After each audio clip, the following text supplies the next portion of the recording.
Assalamualaikum warahmatullahi wabarakatuh. Innal hamdalillahilladzi nahmaduhu wa nasta'inuhu wa nastaghfiruh wa na'udzu billahi min syururi anfusina wa min sayyiati a'malina. May yahdihillahu fala mudhillalah wa may yudlilhu fala hadiyalah. Asyhadu an la ilaha illallah wahdahu la syarikalah wa asyhadu anna Muhammadan abduhu wa rasuluh la nabiyya ba'dah. Allahumma shalli wa sallim wa barik ala Muhammad wa ala alihi wa sahbihi wa sallim ajma'in, amma ba'du.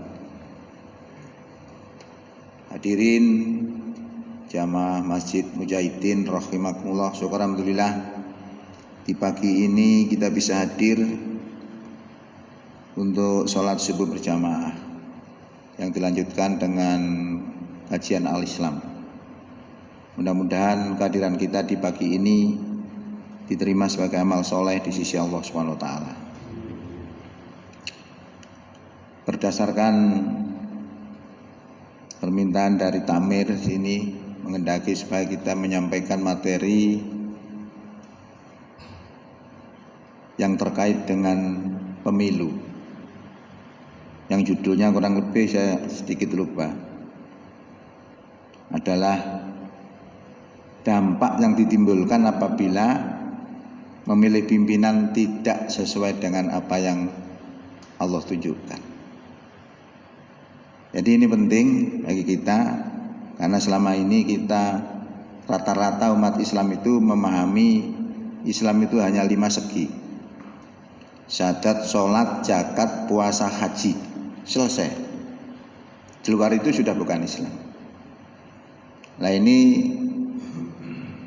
terkait dengan masalah itu semua sebenarnya adalah pemahaman agama. Pemahaman agama ini penting karena aktivitas kita dalam beragama itu sesuai dengan kepahaman kita. Kalau misalnya kita ambil contoh peristiwa di Al-Zaitun yang kemarin, ribut-ribut itu masalahnya apa? Masalahnya ada paham agama aja. Ya, di situ yang aneh, yang agak nyeleneh gitu. Siapa yang tidak masuk kelompoknya itu dianggap kafir. Dan di Mojokerto itu banyak juga sebenarnya, cuma terselubung.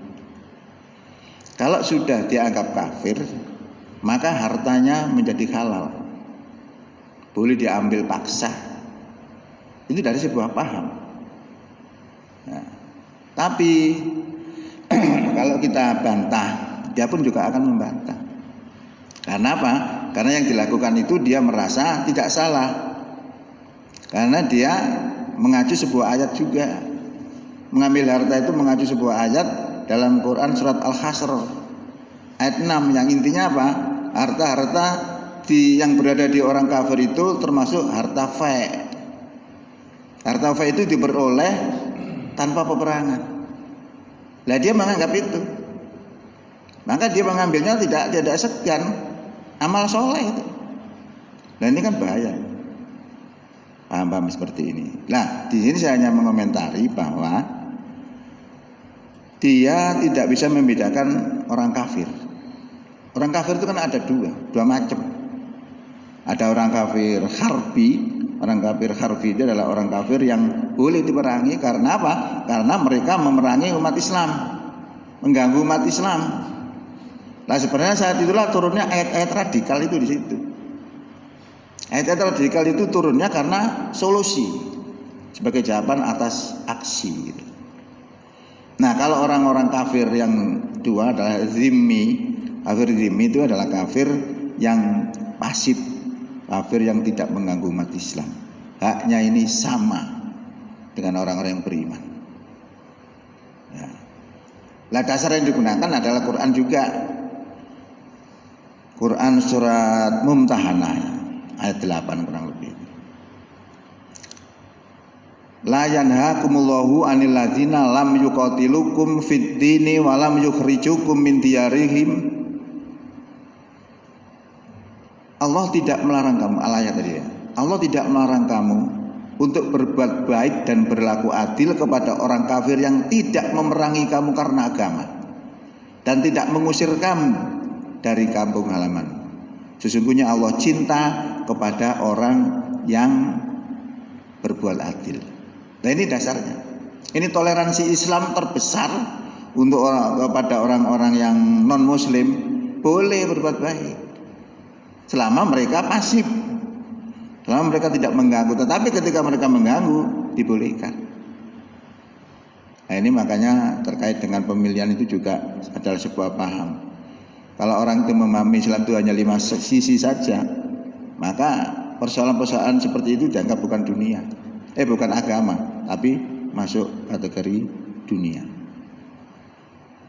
Hadirin rahimakumullah.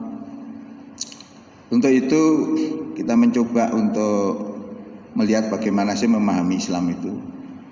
Karena memahami Islam itu macam-macam orang itu. Kalau dalam dunia akademik yang saya pelajari di kampus-kampus itu, studi Islam atau studi agama umumnya ya, itu ada caranya. Ada 2 model. Pertama, itu dengan metode historisitas. Historisitas itu mempelajari agama dari pemeluk agama tersebut. Dilihat tingkah laku pemeluk agama itu kayak apa, sehingga disimpulkan, oh agama A itu begini, agama B itu begini. Ya. Makanya tahun 2008 itu ada seorang membuat sebuah film yang bernama Geert Wilders, seorang Belanda itu membuat sebuah film membuktikan kepada dunia bahwa ajaran Islam adalah ajaran tidak cocok dengan kemanusiaan. Karena saat itu musimnya teror. Nah, saya sudah langsung ngerti. Geert Wilders ini jelas mempelajari Islam dengan metode historisitas. Karena dia melihat perilaku pemeluk agama itu. Nah, itu akhirnya menghasilkan orang-orang yang inklusif. Nah, untuk tujuannya itu dia membawa bukti ayat-ayat yang radikal. Nah, di sini juga nanti berkembang lagi sebenarnya. Sekarang ada namanya moderasi agama, supaya orang itu moderat. Nah, akhirnya muncul macam-macam paham agama. Ada paham agama Nusantara, ada paham agama berkemajuan, ada paham Islam Pancasila, ada Islam moderat, ada Islam radikal, ada Islam teroris, macam-macam. Nah, Islam yang paling benar siapa? Semua mengklaim paling benar. Yang paling benar adalah Islamnya Rasulullah. Sebenarnya macam-macam nama itu tidak penting. Yang penting melanggar syariat apa enggak. Ya, jadi kalau kita melihat mengacu kepada Islamnya Rasulullah, Rasulullah itu acuannya dalam menjalankan Islam Al-Quran. Nah, Al-Quran itu isinya juga moderat, juga radikal. Umpama anjuran-anjuran moderasi agama itu tadi kemudian kita terapkan, kita pegang betul, berarti ayat-ayat yang radikal harus dibuang. Padahal dalam Quran itu ayatnya ada 2 itu. Ya radikal, ya juga moderat. Apa contohnya radikal? Banyak sekali. Misalnya yang terdapat dalam Quran 9 Taubat ayat 111 ya. Innallaha astara minal mu'minina anfusahum wa amwalahum bi anna lahumul jannah. Yuqatiluna fi sabilillahi wa yaqtuluna wa yuqtalun. Al-ayah. Sesungguhnya Allah telah membeli orang-orang beriman itu harta dan diri mereka itu dengan memberikan surga untuk mereka. Mereka berperang di jalan Allah, mereka membunuh atau terbunuh. Radikal ini. Allah yang menurunkan ini. Apa kita buang? Tidak seperti itu. Nah, di sini nanti dibutuhkan kepahaman. Kepahaman agama itu kayak apa? Kuncinya sebenarnya ada di Quran versi nuzul. Versi nuzul ini kayak apa? Quran yang kita pegang biasanya itu adalah Quran versi kitab yang tertulis dari Fatihah sampai An-Nas. Tapi ada Quran lain yang kita tidak memperhatikan. Apa itu? Yang Quran turunnya dari Iqra sampai surat 5 ayat 3. Al-yauma akmaltu lakum dinakum wa atmamtu alaikum nikmati wa raditu lakumul Islam madina. Itu ayat terakhir. Kok tidak ditulis seperti itu, kenapa? Tidak ada orang bertanya. Padahal itu kunci memahami Islam. Nah, munculnya gerakan-gerakan radikal itu ya sebenarnya pemahaman itu aja. Dia menerapkan Quran itu. Ya, contoh begini. Dalam Quran surat 2 ayat 216 itu mengatakan begini. Kutiba alaikumul qital. Diwajibkan atas kamu perang. Wajib loh. Nah, karena dia merasa orang beriman, dilaksanakan perang atas nama jihad fisabilillah. Di tengah jalan meninggal. Katik lama. Selalu kalah. Kalau kita melihat perjuangan Islam di Indonesia itu sebelum 45 sampai sekarang tidak pernah berhasil. Nah, itu kenapa? Harus kita lihat kenapa Rasulullah dalam 20 tahun berhasil. Itu harus kita lihat. Kuncinya ada di Quran versi nuzul. Nah, Quran versi nuzul itu dimulai dari Iqra. Iqra bismi rabbikal ladzi khalaq, khalaqal insana min 'alaq. Kenapa Allah turunkan itu? Kok tidak diturunkan Al-Fatihah? Nah, karena saat itu objek dakwah itu adalah orang-orang Mekah. Orang Mekah itu menganggap Tuhan itu 3. Lata, Uzza, dan Manata. Diturunkan oleh Allah counternya, jawabannya. Bacalah dengan nama Tuhan yang telah menjadikan manusia dari segumpal darah. Di counter, bukan Lata, Uzza, dan Manata, tapi Allah Tuhan ini yang menjadikan manusia dari segumpal darah. Jadi jawaban atas aksi. Turun sampai terakhir surat 5 ayat 3. Diturunkan selama 22 tahun lebih. Itu adalah cara-cara melaksanakan Quran. Itu juga kepahaman. Maka gerakan-gerakan yang radikal teroris itu orang-orang bilang diatasi dengan kekerasan. Tidak bisa. Bukti apa? Terakhir bom di Bandung, ada kan? Bom di Bandung terakhir itu. Kok masih ada? Itu saya lihat orang-orang yang begitu itu sebenarnya seperti ibarat pohon pisang. Anak pohon pisang, ini teroris, disikat aja, dihilangkan, hilang seketika. Sak minggu muncul mana? Oh, ketok mana?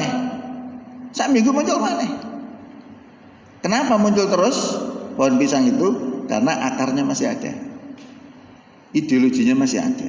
Dia melakukan itu jangan dikira remeh. Dia katakan itu amal solehnya mereka. Ya kita aja menganggap sesat. Nah, ini paham. Ya, supaya tidak tumbuh lagi, akarnya harus diambil. Permasalahannya apa?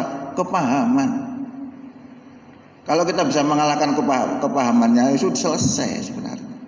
Saya tahu persis bagaimana pikiran-pikiran orang radikal. Soalnya saya ini mantannya radikal. Ya, saya ini di penjara 7 tahun. Masalah radikal. Saya ngerti persis pikirannya kayak apa. Sehingga saya itu sendiri mengatakan agama itu tidak menyembunyikan. Saya sampaikan apa adanya, tapi ada solusi. Solusinya apa? Solusinya adalah toleransi fil Islam. Nah, toleransi dalam Islam disebut tasamuh. Dan harus mengerti penerapan hukum Islam itu ternyata penerapannya harus melihat sikon. Sikon ini normal atau tidak. Misalnya, kalau kita makan babi, itu kan dilarang. Sapa sing mangan dosa. Itu dalam keadaan normal. Tapi kalau keadaan tidak normal, boleh dimakan. Ya. Famanitu ghairu baghin wala adin fala isma alaihi. Jadi kalau kita ditanya, orang itu makan babi karena terpaksa melanggar atau tidak? Ya tidak. Bahkan dapat pahala. Loh kok bisa? Lah melaksanakan aturan Allah kok. Nah ini pentingnya. Jadi pentingnya gambaran-gambaran itu, paham agama itu penting. Semua itu terjadi karena pahamnya. Nah, kita kembali lagi pada masalah tadi. Yang kedua, mempelajari agama itu dengan historisitas. Bukan historisitas, normatif, ya.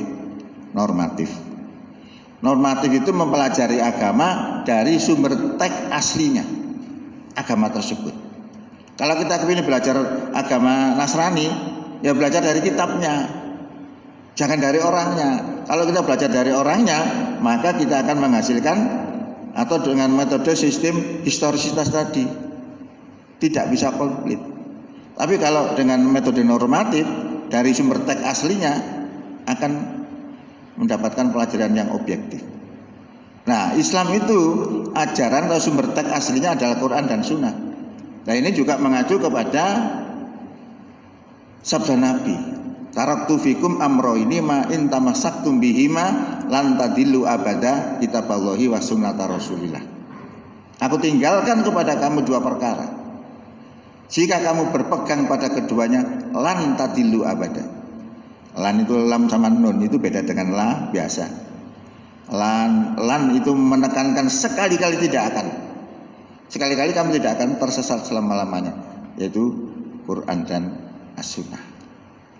Ya, jadi itu kalau kita mau mempelajari agama dengan metode normatif, itu akan kita temukan satu masalah akidah. Nah, akidah itu adalah fondasi. Ya, kalau bangunan ini masjid ini mesti ada fondasinya. Fondasinya kuat, kokoh ini berdirinya. Nah, fondasi dalam Islam itu namanya akidah. Bangunannya apa? Bangunannya namanya Islam. Makanya kalau fondasinya ini kuat, Islamnya mesti kuat. Ya, satu itu apa yang diajarkan di situ adalah masalah tauhid.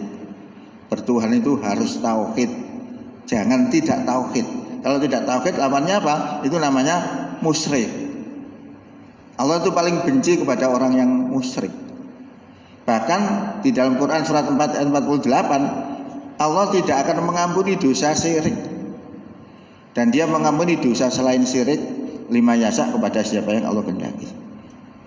Itu maksudnya jangan kita mati dalam keadaan syirik, tapi matilah dalam keadaan Islam. Wala tamutunna illa wa antum muslimun. Itu dua. Kemudian yang nomor 2 adalah syariah.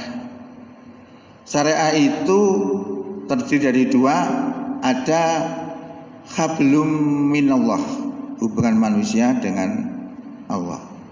Itu masuk ubudiyah. Kemudian yang kedua adalah hablum minan nas. Nah, hablum minan nas ini juga ada dibagi 2 juga, ada hukum perdata dan ada hukum publik. Hukum perdata ini meliputi waris, meliputi macam-macam itu yang berkaitan dengan hubungan manusia dengan manusia. Ada lagi yang namanya publik, ya, itu mengatur hubungan manusia dalam bernegara, manusia dengan pidana, manusia dengan hukum perang dan damai dan sebagainya. Tapi yang seperti ini kalau di Indonesia itu dipilih. Dipilih. Oh, ini dipakai, ini enggak. Contoh, kalau di Indonesia itu masalah hablum minan nas, misalnya zakat, oke, diterima karena ada fulusnya. Ya, pernikahan boleh, macam-macam itu bisa. Tetapi kalau masalah pidana tidak akan diterima. Itu berarti sebagian diimani, sebagian dikufuri. Nah, yang seperti ini juga diancam sebenarnya oleh Allah. Hanya kalau kita mau menerapkan Islam betul itu sulit. Tapi ada jalan keluarnya. Kalau kita terapkan Islam itu secara murni, kita akan berhadapan dengan aturan negara. Kalau tidak kita laksanakan, kita berhadapan dengan Islam. Sulit. Jadi itu sebenarnya adalah terkait dengan hukum publik tadi yang di Indonesia itu dikufuri sebagian dan diimani sebagian. Kalau itu terjadi, maka Allah sudah peringatkan. Afatu minuna bi ba'dil kitab wa takfuruna bi ba'd. Fama jazaa'u may yaf'alu dzalika minkum illa khizyun fil hayatid dunya wa yaumal qiyamati yuradduna ila asadil azab wa mallahu bighafilin amma ta'malun.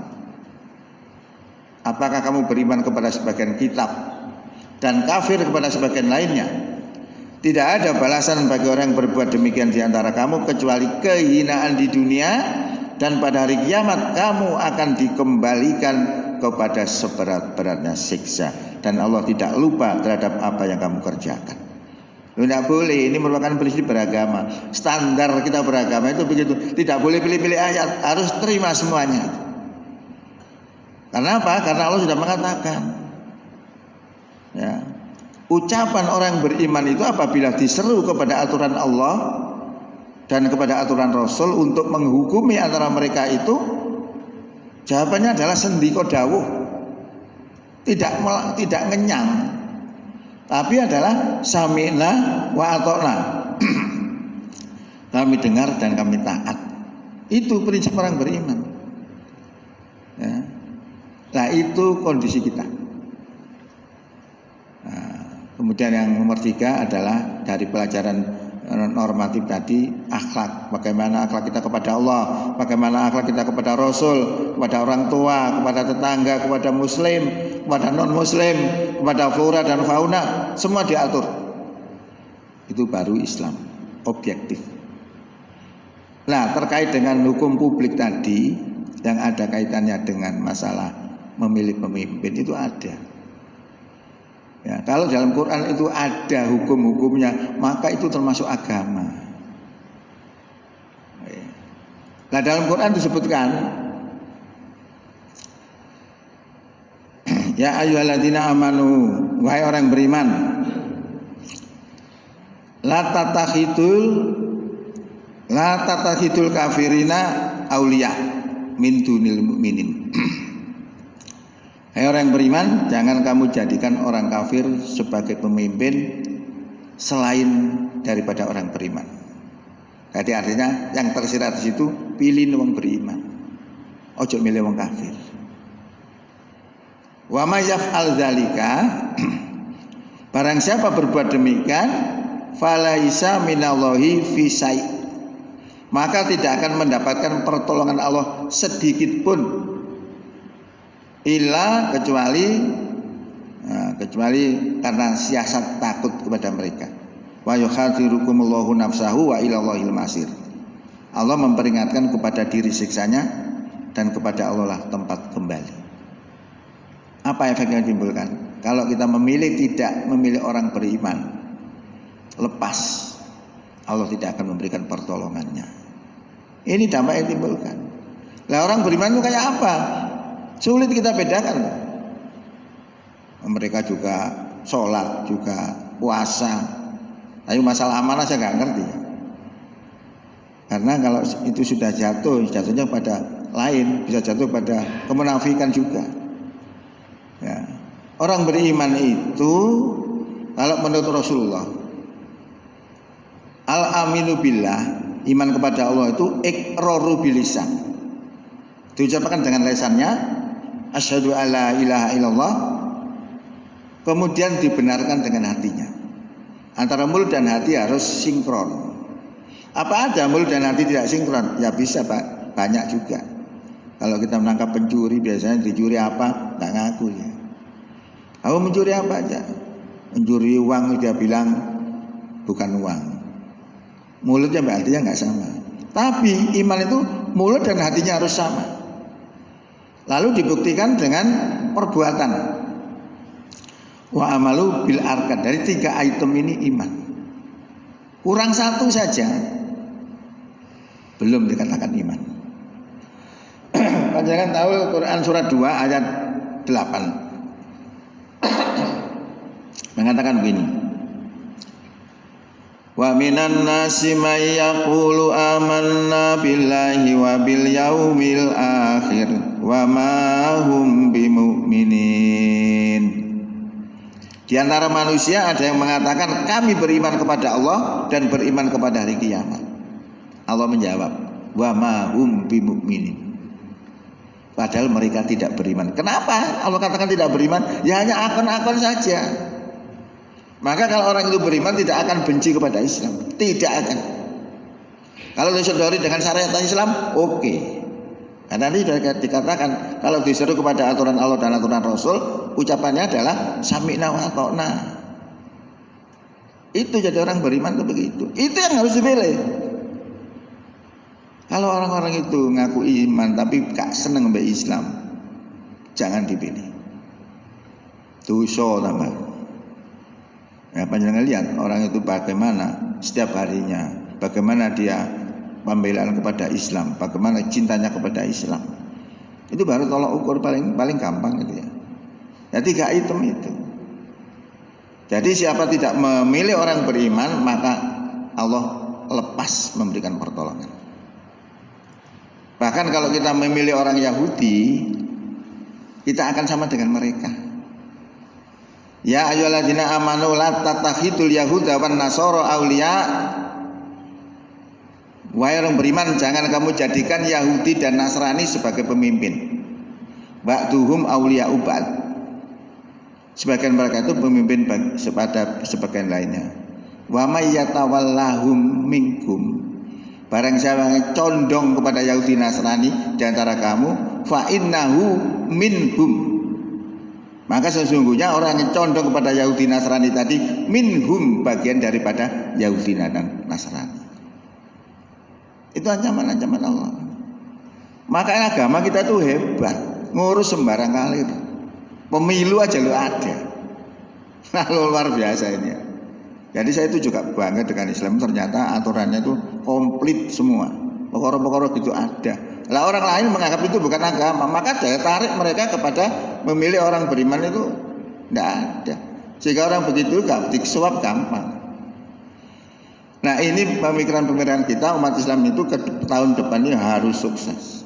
Kalau enggak ya kita nasib kita sama aja, pancet. Orang-orang baik semakin menjauh dengan politik. Nah mereka senang.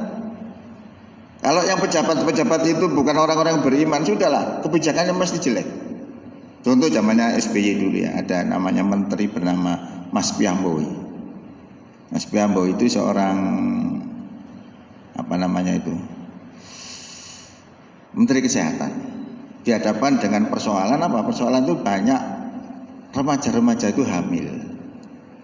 Banyak apa cara mengatasi?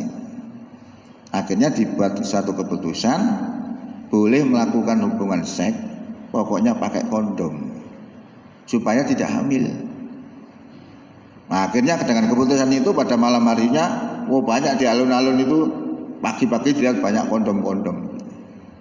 Lah ini yang menyakitkan umat Islam sebenarnya. Artinya seks bebas itu boleh, pokoknya pakai kondom gitu.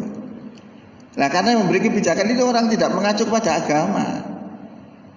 Maka orang yang milih syar'i itu ya orang harus dilihat. Orang itu imannya temenan.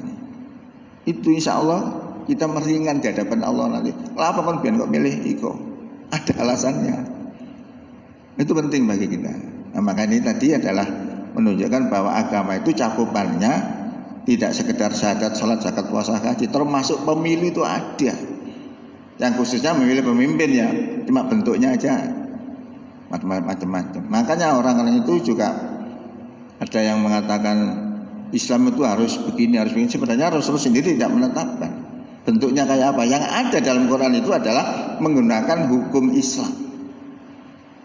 Wa man lam yahkum bima anzalallahu faulaika humul kafirun. Barang siapa tidak menggunakan aturan yang diturunkan Allah, faulaika humul kafirun, maka mereka adalah orang kafir. Loh, kok orang keren itu. Nah ini yang diterapkan oleh orang-orang yang radikal itu begitu. Tapi dia tidak mengerti pelaksanaan. Contoh aja begini. Ya ayyuhalladzina amanu kutiba alaikumusiyam. Hai orang beriman, diwajibkan atas kamu poso. Karena diwajibkan poso, hari ini harus poso. Wajib itu. Ternyata yang begitu itu nggak benar. Karena dia nggak ngerti waktunya. Kapan poso itu? Poso adalah tunggu Ramadan. Kalau belum Ramadan ya tidak usah poso Ramadan.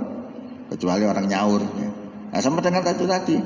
Ya ayyuhalladzina amanu kutiba alaikumul qital. Diwajibkan atas kamu perang, berangkat perang. Ya belum tentu benar. Karena waktu perang itu ada. Kapan? Kalau didolimi. Sudah didolimi kok. Ada lagi syaratnya, kualitas dan kuantitas. Kualitasnya harus apa? Harus sabar. Kuantitasnya berapa? 1:10. Quran surat 8 ayat 65 panjenengan baca. Ya. Karena umat Islam banyak yang tidak sabar, kualitasnya rendah, diturunkan grade-nya oleh Allah menjadi 1:2.